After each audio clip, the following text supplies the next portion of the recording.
In this video, I will show you how to use the Dropbox Smart Sync feature.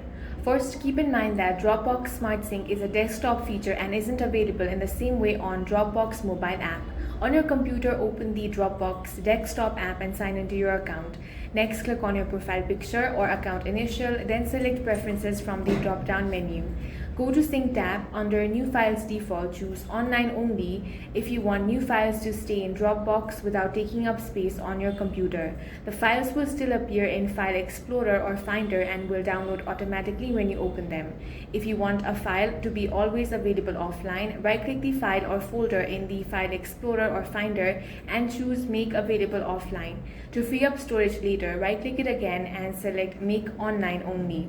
Keep in mind that Dropbox Smart Sync is available on eligible Dropbox plans and requires the Dropbox desktop app. That's all for this video. If you found it useful, make sure to hit the like button and subscribe for more videos like this.